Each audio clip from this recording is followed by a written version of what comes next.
আমি মোহাম্মদ মাহমুদুল হাসান, উপসহকারী কৃষি অফিসার, শিবগঞ্জ, বগুড়া।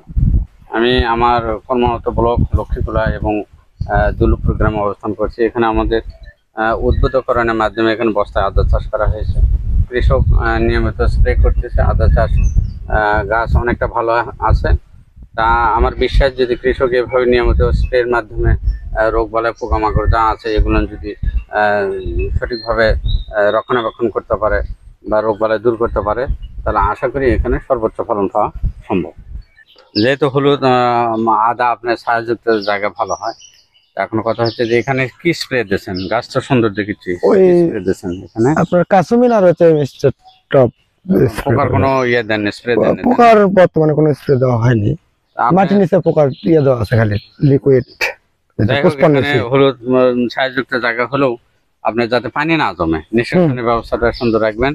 আর মাঝে মধ্যে দেখা যাবে যে হলুদ হতে দেখা যাচ্ছে পচারিত লাগছে, বুঝছেন, কিন্তু সেখানে দেখা যাচ্ছে পোকার কারণে পচারিটা লাগছে, যার কারণে যেভাবে ছত্রাকনাশক দেবেন ওইভাবে কীটনাশক আপনি কি করা লাগবে, স্প্রে করা লাগবে। কীটনাশকের মধ্যে আপনি ক্লোরোপাইরিফাস গ্রুপের অথবা সাইফারমাইথিন গ্রুপের ওষুধ আপনি স্প্রে করতে পারবেন। আপনার যে বস্তায় আপনার আদা চাষ, এখানে কত ব্যাগ আদা আছে আপনার? 130 ব্যাগের মধ্যে। 130 ব্যাগ, না?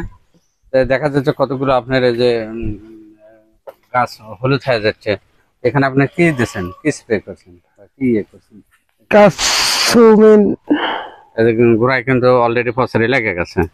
আপনি কি দিয়েছেন এখানে? এখানে দেওয়া ছিল হচ্ছে কাসুমিন আর হচ্ছে মিস্টার টপ। তাই না? তাতে কি রেজাল্ট, কি তাতে রেজাল্ট তো বর্তমানে ভালোই পাচ্ছে এখন, আর সমস্যা নেই। পয়লা 2-4টা সমস্যা হয়েছিল, সেটা সমাধান হয়েছে আর কি। আচ্ছা, এখানে বিষয় হচ্ছে যে কাসুমিন আর মিস্টার টপ দেন, এখানে আপনি দেওয়ার ফলে কমছে না বাড়ছে, সেটা হলো কথা। কমছে। এখানে আপনি গাছের গোড়ায় যাতে পানি না জমে, পানি জমলে আপনি মনে করেন যে এই রোগগুলো দেখা যাবে। কিন্তু এরই সাথে আপনি মাঝে মধ্যে মনে করেন যে ওষুধটা একটু চেঞ্জ করবেন। আপনার কার্বনডাইজিম ম্যানকোজেব গ্রুপের ওষুধগুলো, ম্যানসার আছে, অথবা মাঝে মধ্যে 72 আপনি স্প্রে করবেন। আর আপনার এরই সাথে সলুবার বোরন এবং জিঙ্ক স্প্রে করবেন।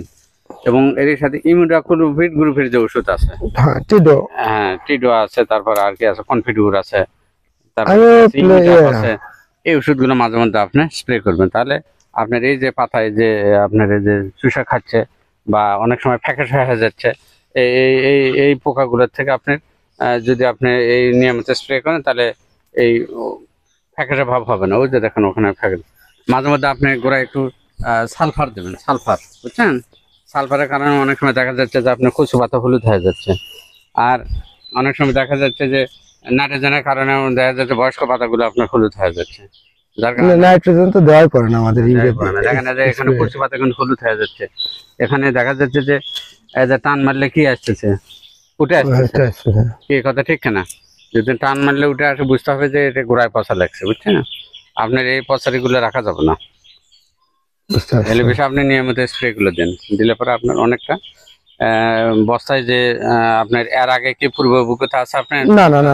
না, এবারে প্রথম। আর এটা তো আপনাদের পরামর্শ নিয়েই করা। আচ্ছা, যাই হোক, আপনি যেগুলো নিয়ে হচ্ছে যে এগুলো রেখে লাভ হবে না, বুঝছেন। এগুলো আপনি তুলে ফেলে যে গাছের গোড়ায় যে আপনার কার্বনডাইজিম ম্যানকোজেব গ্রুপের যে ওষুধগুলো, এগুলো স্প্রে করেন নিয়মিত। দেখা যাচ্ছে যে যখন লাগছে তখন স্প্রে করেছেন, কিন্তু ভালো থাকতেও আপনাকে নিয়মিত স্প্রে করা লাগবে। কতটা বুঝছেন? 5 দিন 7 দিন পর পর আপনি স্প্রে করলেন নিয়মিত। তা আশা করা যায় গাছ আপনি ভালো আছেন, একটা সুন্দরভাবে ট্রিটমেন্ট করলে আশা করা যায় আপনি কাঙ্ক্ষিত ফল। অতিরিক্ত সারের কারণে কি এরকম হতে পারে? না, আদা আপনি ছায়াযুক্ত জায়গায় ভালো হয়, কিন্তু কথা হচ্ছে যে আপনি নিয়মিত স্প্রে করতে হবে।